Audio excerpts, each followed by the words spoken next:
The Sisterhood's a 1988 post-apocalyptic action film from, you guessed it, Cirio Santiago. The movie opens with a voiceover explaining the backstory. After global thermonuclear war, only the strongest survived. Amidst this chaos and anarchy, a band of gifted women roamed the outlands, pledged to the sacred duty to please that booty. They were called the Sisterhood.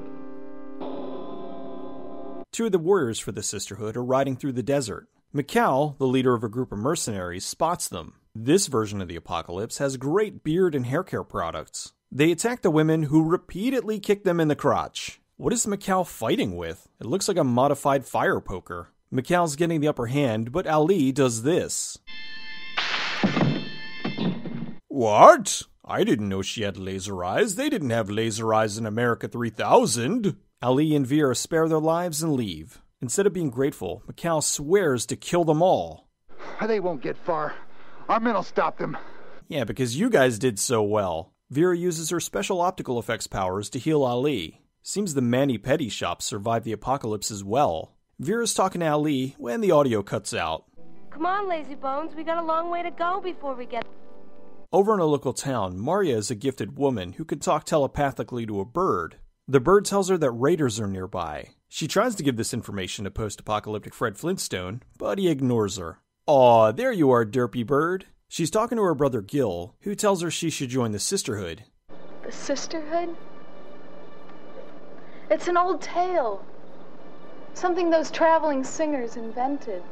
Oh, Night Ranger. Mikal and his men are trying to repair a tank.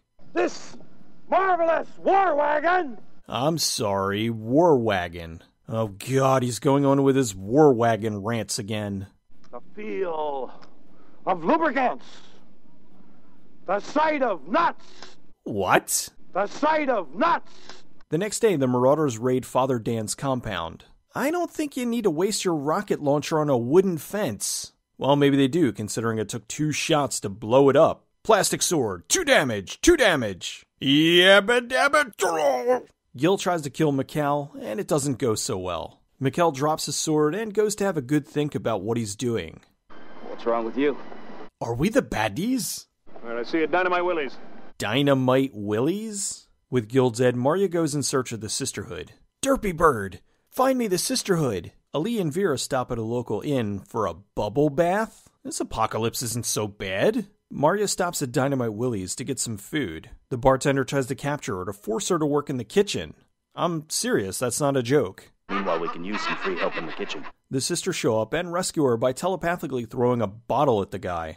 A jukebox in a bar brawl? You know what this means. If you like pina coladas and getting caught in the rain. The girls take this as their cue to leave. Now I know why he's Dynamite Willie. Maria tells the sisters Mikal killed her brother. Derpy Bird comes back to warn them the raiders are after them. Since she's gifted, the sisters ask her to join them. They get far enough away and set up camp. They're headed to Kalkara to rescue their sisters who've been captured. Ali tells Maria that every woman in the Sisterhood has a special gift. Mikal tracks them down and kidnaps Vera. Well, this is an odd camera angle. Maria calls Derpy Bird, who tells them where to go. Straight to hell for all I care. Mikal's making a deal with Sting for some supplies. The next morning, Ali and Maria attack the camp. Maria decides to stop the stealth approach and just bull rush in. All right, chums up. Ready, guys? Let's do this. Leroy Dragons!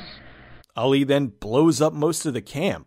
She makes a deal with Lord Barrack to get Maria back and leaves. This movie has a lot of scenes of people going places. They make it back to Lord Jack's camp. Mikal offers to help them fight the Sisterhood. He shows them he's captured one of them. Why is her tattoo rubbing off? Ali and Maria decide to cut through the Forbidden Zone. But be careful. That's where the things live. Oh no, not the things! They almost make it through until... the things! Angry radioactive cannibals that all dress the same for some reason. Maria falls into a pit that leads to a cave. Look at this light. We're lucky the light's only from the plants. Oh, the green glow is from the plants. That's reassuring. The things follow them in. Come back, we want to eat your skin. Ali finds a door to a bomb shelter, and they get inside away from the things. Once inside, they're greeted by Stephen Hawking. Identify yourself, please. They find a military hub, and Ali explains how the world used to be. And the Reverend Mother says that there was another great kingdom called the Russia. And the USA and the Russia fought the terrible war.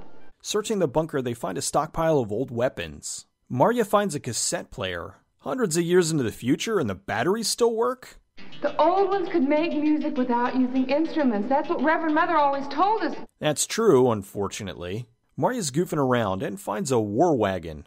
A fully functional one, I'm sure. The military really built this shit to last, didn't they? Fully fueled and ready to go. Plus, she automatically knows how to drive it. Marya tells Derpy Bird to find Vera. Back at the mercenary camp, Mikhail is feeling guilty, so he gives Vera food and water. He tells her that when he was younger, he had a sister that had the gift. The people in his village feared her, so she ran away and joined the Sisterhood. He went to visit her, and they wouldn't let him see her, so that's why he hates them. That's a pretty lame reason for wanting to murder a bunch of people. The things attack, and the sisters magically know how to use automatic weapons. The sisters show up with their war wagon, and all of a sudden, this doesn't seem like such a big deal. It's a war wagon of some sort. It's a nice one, but it's just a war wagon. That is until they start shooting. Holy shit, that was close. Vera escapes and the sisters rescue her. They make their way to Kalkara. Kalkara. It's only a model. Shh. Jack tells Lord Crag the sisters are there with a war wagon. Crag isn't afraid and shows him all the sisters he has prisoner. That night the sisters sneak into Kalkara. Ellie frees the sisters, but it was a trap. She uses her power to turn the spotlight, and they fight back. Marya chases after Mikhail. She shoots him, but she can't bring herself to kill him. Okay, fine. But is it the best idea to give him your gun? The sisters free the rest of the prisoners. Just then, because the writers painted themselves into a corner, the Lord Mother shows up. She tells them to put their weapons down and use their gifts. The soldiers break in and the sisters vanish. Mikhail sees the group walking home. He suddenly realizes he found his sister. What? Ali? I guess? They really didn't even bother to explain that, did they?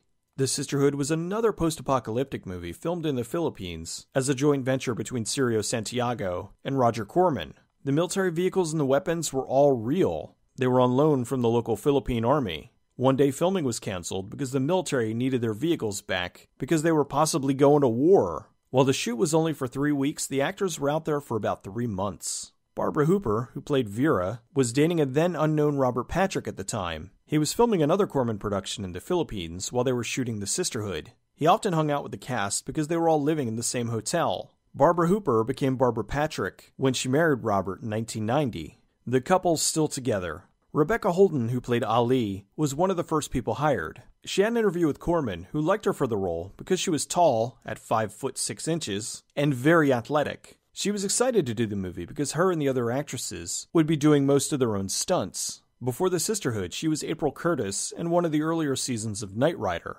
She still acts from time to time, but her primary focus has been as a country and gospel singer. Chuck Wagner played Mikhail. His previous film, America 3000, was another post-apocalyptic film that had similar themes to The Sisterhood. In America 3000, men were fighting back against a domineering group of warrior women. In The Sisterhood, women were fighting back against a domineering group of warrior men. Lynn Holly Johnson played Marya. Early in her career, she was a Bond girl, BB doll, in For Your Eyes Only. The Sisterhood is another in a long line of Corman's Santiago flicks. Even though this is similar to many other post-apocalyptic movies, the addition of the tanks and ATVs did give it that little extra something to set it apart. While a lot of these movies are one-and-done productions, to me this felt like they were setting things up for sequels. I'm kind of bummed this didn't become a franchise. Who wouldn't want to see a movie series about a bunch of nomadic women with mutant powers rampaging across a post-nuke USA? It would be kind of like Xena meets the X-Men. Give me $200,000, some American gladiators, and a passport to the Philippines. I'll make this shit happen.